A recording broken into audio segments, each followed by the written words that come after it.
Yang pertama update-nya adalah sudah memfikskan 10 orang penumpang ditemukan lagi di pada pukul 09.45 waktu Indonesia Tengah.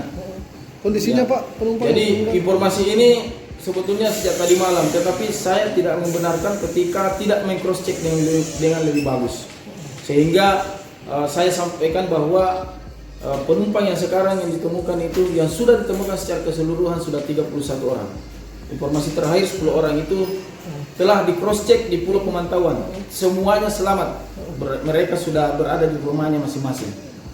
Dan untuk hari ini pelaksanaan pencarian diperluas sampai 20 nautical mile.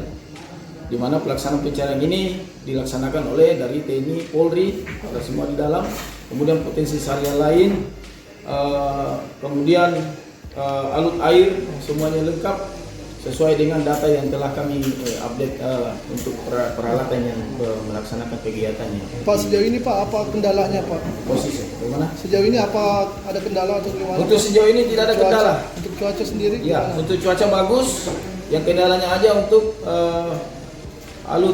alut udara, ya pesawat yang sekarang ada latihan, sehingga pelaksanaan kegiatan pencarian melalui pesawat dengan heli kita batasi sampai jam 12 siang.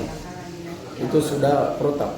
Ya, kemudian untuk laut tetap kami laksanakan sampai selesai melaksanakan pencarian jam 18.00 sampai dengan 21.00 untuk penutupan operasi sementara. Semoga kita berdoa yang belum didapatkan ini sesuai dengan perhitungan kami masih ada sekitar 11 orang lagi, ya. 11 orang lagi yang belum ditemukan, semoga sore ini kita bisa temukan dengan baik. Semua kan jumlahnya 31 Pak, itu Ya. ada berapa yang laki-laki dan anak? Ya, untuk pemisahan itu belum kami rincikan secara bersama karena situasi dan kondisi yang luar biasa ini kesibukan kita di sini, sehingga untuk jenis kelamin jelas jumlah secara keseluruhan 31 itu.